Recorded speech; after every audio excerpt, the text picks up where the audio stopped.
There is something that happened in that same investigation that I referenced earlier, the investigation that PETA did of the contract testing facility where monkeys were being used to test pharmaceutical compounds and other compounds. I was reviewing the video footage for that investigation. And one evening while I was watching the video footage, I saw something that just shocked me to my core. And that was that in this laboratory that was run by a company called Covance, in this Covance facility, several of the employees were extremely violent.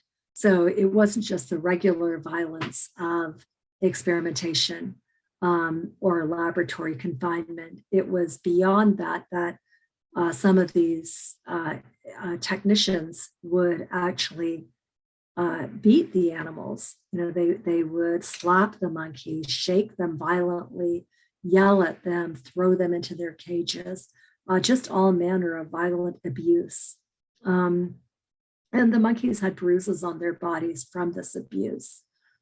So there was this one technician who was particularly abusive.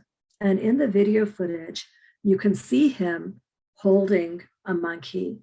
These monkeys, by the way, they're small. They're just, you know, maybe a couple of feet in height, and they might weigh 20, 30 pounds. They're small animals. And so this technician was grasping this monkey by the nape of his neck and was ready to punch him.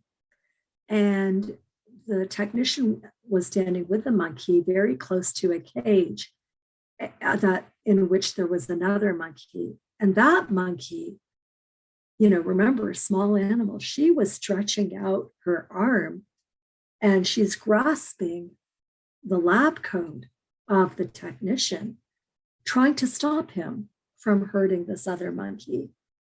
And that's something that I think about a lot when doing this work, because I feel that as animal rights activists, you know, people working for nonprofit organizations, you know, going up against this industry that's so entrenched, so powerful, so wealthy, you know, just one animal testing firm, you know, would have easily 100, 200, 300 times the amount of, you know, money that PETA would have, like probably way more than that. And that's just one entity that we're up against. And we're up against, you know, millions of entities when you think about all of the laboratories, all of the slaughterhouses, all of the factory farms, all of the circuses that use animals, all the zoos and puppy mills and everything else. You know, so it's an industry, the experimentation industry, that is so powerful, you know, and I think we can easily find ourselves in a place where we think, how are we going to go up against this industry? You know, we're not that powerful. We don't have the megaphone they have. We don't have the lobbyists they have. We don't have the ear of Congress people like they have. We don't write the laws the way they write the laws. So, you know, how do we do this? But then I think about that monkey who did what she could, which was to reach out and try to stop the violence of that technician. And I think, you know, who am I to say that I'm not powerful? You know, I sit here, I'm comfortable. I can write letters. I can write to my Congress people. I can create petitions. I can submit complaints. You know, I can go out and protest. I can, you know, knock on doors. I can tell people. I can help write videos. You know, there's really no end to what we can do.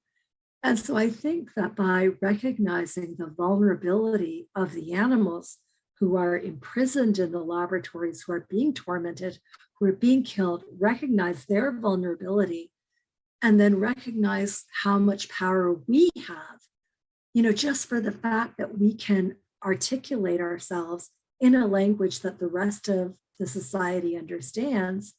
You know, what that really means is that not only that we have this power, but we really need to use this power